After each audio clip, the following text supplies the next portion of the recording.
تفہیم القرآن سید ابوالعلا مودودی، سورہ مؤمنون آیات 23 تا 50۔ اعوذ باللہ من الشیطان الرجیم، بسم اللہ الرحمن الرحیم۔ وَلَقَدْ أَرْسَلْنَا نُوحًا إِلَىٰ قَوْمِهِ، ہم نے نوح علیہ السلام کو اس کی قوم کی طرف بھیجا۔ فَقَالَ يَا قَوْمِ اعْبُدُوا اللَّهَ مَا لَكُم مِّنْ إِلَٰهٍ غَيْرُهُ، اس نے کہا اے میری قوم کے لوگوں، اللہ کی بندگی کرو، اس کے سوا تمہارے لیے کوئی اور معبود نہیں۔ افلا تتقون، کیا تم ڈرتے نہیں ہو؟ تفسیر، یعنی کیا تمہیں اپنے اصلی اور حقیقی خدا کو چھوڑ کر دوسروں کی بندگی کرتے ہوئے ڈر نہیں لگتا؟ کیا تم اس بات سے بالکل بے خوف ہو کہ جو تمہارا اور سارے جہان کا مالک و فرما روا ہے، اس کی سلطنت میں رہ کر اس کے بجائے دوسروں کی بندگی و اطاعت کرنے اور دوسروں کی ربوبیت و خداوندی تسلیم کرنے کے کیا نتائج ہوں گے؟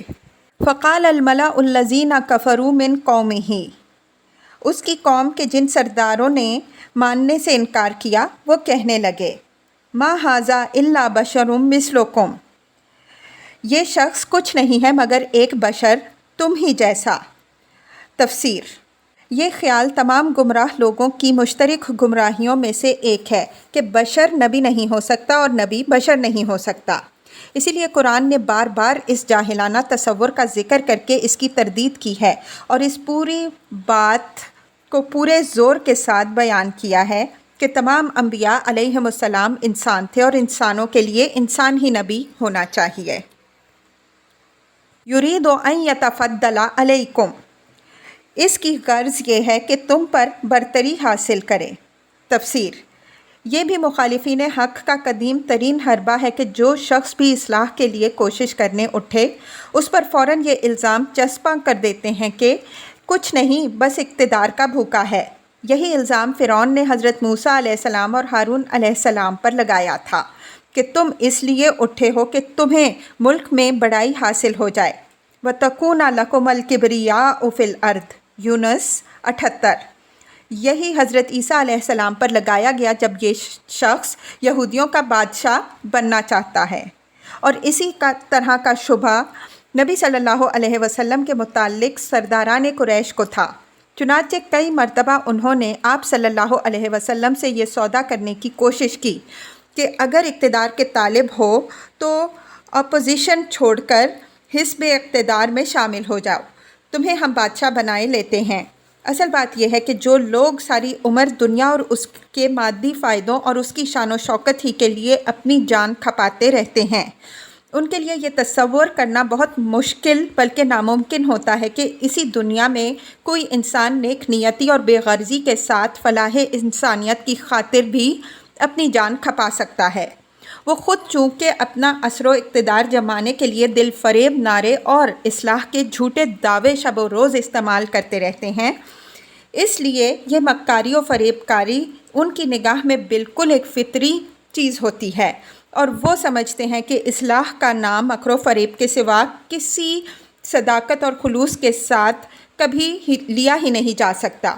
یہ نام جو بھی لیتا ہے ضرور وہ ان کا اپنا ہم جنسی ہوگا۔ اور لطف یہ ہے کہ مصلحین کے خلاف اقتدار کی بھوک کا یہ الزام ہمیشہ برسر اقتدار لوگ اور ان کے خوشامدی حاشیہ نشین ہی استعمال کرتے رہے ہیں، گویا خود انہیں اور ان کے آقایان نامدار کو جو اقتدار حاصل ہے وہ تو ان کا پیدائشی حق ہے، اس کے حاصل کرنے اور اس پر قابض رہنے میں وہ کسی الزام کے مستحق نہیں ہیں۔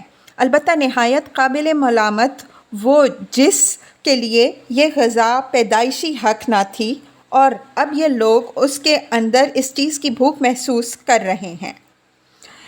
اس جگہ یہ بات بھی اچھی طرح سمجھ لینی چاہیے کہ جو شخص بھی رائج الوقت نظام زندگی کی خرابیوں کو دور کرنے کے لیے اٹھے گا اور اس کے مقابلے میں اصلاحی نظریہ و نظام پیش کرے گا، اس کے لیے بہرحال یہ بات ناگزیر ہوگی کہ اصلاح کی راہ میں جو طاقتیں بھی سد راہ ہوں انہیں ہٹانے کی کوشش کرے اور ان طاقتوں کو برسر اقتدار لائے جو اصلاحی نظریہ و نظام کو عملاً نافذ کر سکیں۔ نیز ایسے شخص کی دعوت جب بھی کامیاب ہوگی اس کا قدرتی نتیجہ یہی ہوگا کہ وہ لوگوں کا مقتدا اور پیشوا بن جائے۔ اور نئے نظام میں اقتدار کی باغیں یا تو اس کے اپنے ہی ہاتھوں میں ہوں گی یا اس کے حامیوں اور پیرووں کے ہاتھ ان پر قابض ہوں گے۔ آخر انبیاء اور مصلحین عالم میں سے کون ہے جس کی کوششوں کا مقصد اپنی دعوت کو عملاً نافذ کرنا نہ تھا، اور کون ہے جس کی دعوت کی کامیابی نے فی الوقت اس کو پیشوا نہیں بنایا؟ پھر کیا یہ امر واقعی کسی پر یہ الزام چسپاں کر دینے کے لیے کافی ہے کہ وہ دراصل اقتدار کا بھوکا تھا اور اس کی اصل غرض وہی پیشوائی تھی جو اس نے حاصل کر لی؟ ظاہر ہے کہ دشمنان حق کے سوا اس سوال کا جواب کوئی بھی اس بات میں نہ دے گا۔ حقیقت یہ ہے کہ اقتدار کے بجائے خود مطلوب ہونے اور کسی مقصد خیر کے لیے مطلوب ہونے میں زمین و آسمان کا فرق ہے۔ اتنا ہی بڑا فرق جتنا ڈاکو کے خنجر اور ڈاکٹر کے نشتر میں ہے۔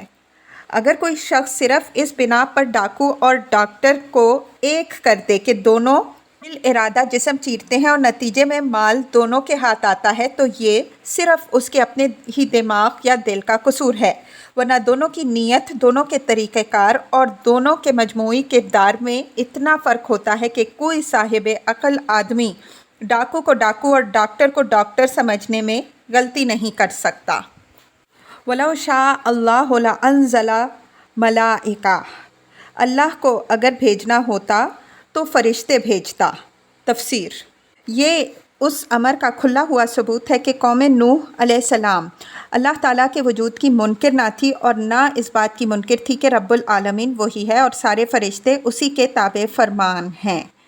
اس قوم کی اصل گمراہی شرک تھی، نہ کہ انکار خدا۔ وہ خدائی کی صفات اور اختیارات میں اور اس کے حقوق میں دوسروں کو اس کا شریک ٹھہراتی تھی۔ ما سمعنا بہذا فی آبائنا الاولین، تو ہم نے کبھی اپنے باپ دادا کے وقتوں میں سنی ہی نہیں ایسی بات کہ بشر رسول بن کر آئے۔ ان ہوا الا رجل بہ جنہ، کچھ نہیں بس اس آدمی کو ذرا جنون لاحق ہو گیا ہے۔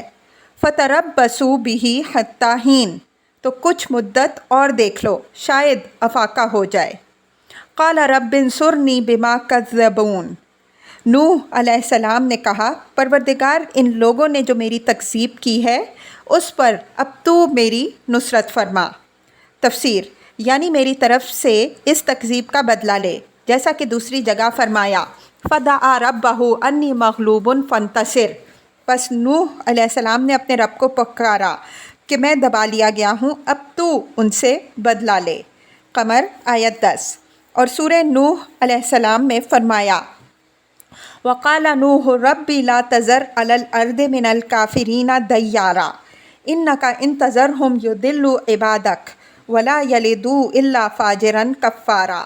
اور نوح علیہ السلام نے کہا اے میرے پروردگار، اس زمین پر کافروں میں سے ایک بسنے والا بھی نہ چھوڑ، اگر تو نے ان کو رہنے دیا تو یہ تیرے بندوں کو گمراہ کر دیں گے اور ان کی نسل سے بدکار منکرین حق ہی پیدا ہوں گے۔ آیت 26 تا 27۔ فَأَوْحَيْنَا إِلَيْهِ أَنِ اصْنَعِ الْفُلْكَ بِأَعْيُنِنَا وَوَحْيِنَا، ہم نے اس پر وحی کی کہ ہماری نگرانی میں اور ہماری وحی کے مطابق کشتی تیار کرو۔ فَإِذَا جَاءَ أَمْرُنَا وَفَارَ التَّنُّورُ، پھر جب ہمارا حکم آ جائے اور تنور ابل پڑے۔ تفسیر: بعض لوگوں نے تنور سے مراد زمین لی ہے، بعض نے زمین کا بلند ترین حصہ مراد لیا ہے، بعض کہتے ہیں کہ فارت تنور کا مطلب طلوع فجر ہے، اور بعض کی رائے یہ الوتیس کی طرح ایک استعارہ ہے، ہنگامہ گرم ہو جانے کے معنی میں۔ لیکن کوئی معقول وجہ نظر نہیں آتی کہ قرآن کے الفاظ کو بغیر کسی قرینے کے مجازی معنوں میں لیا جائے، جبکہ ظاہری مفہوم لینے میں کوئی قباحت نہیں ہے۔ یہ الفاظ پڑھ کر ابتداً جو مفہوم ذہن میں آتا ہے وہ یہی ہے کہ کوئی خاص تنور پہلے سے نامزد کر دیا گیا تھا کہ طوفان کا آغاز اس کے نیچے سے پانی ابلنے پر ہوگا۔ دوسرے کوئی معنی سوچنے کی ضرورت اس وقت پیش آتی ہے جبکہ انسان یہ ماننے کے لیے تیار نہ ہو کہ اتنا بڑا طوفان ایک تنور کے نیچے سے پانی ابل پڑنے پر شروع ہو گیا ہو۔ مگر خدا کے معاملات عجیب ہیں۔ جب وہ کسی قوم کی شامت لاتا ہے تو ایسے رخ سے لاتا ہے جدھر اس کا وہم و گمان بھی نہیں جا سکتا۔ فَاسْلُكْ فِيهَا مِنْ كُلِّ الزَّوْجَيْنِ اثْنَيْنِ، تو ہر قسم کے جانوروں میں سے ایک ایک جوڑا لے کر اس میں سوار ہو جاؤ۔ وَأَهْلَكَ إِلَّا مَنْ سَبَقَ عَلَيْهِ الْقَوْلُ مِنْهُمْ، اور اپنے اہل و عیال کو بھی ساتھ لے لو سوائے ان کے جن کے خلاف پہلے فیصلہ ہو چکا ہے۔ وَلَا تُخَاطِبْنِي فِي الَّذِينَ ظَلَمُوا، اور ظالموں کے معاملے میں مجھ سے کچھ نہ کہنا۔ إِنَّهُمْ مُغْرَقُونَ، یہ اب غرق ہونے والے ہیں۔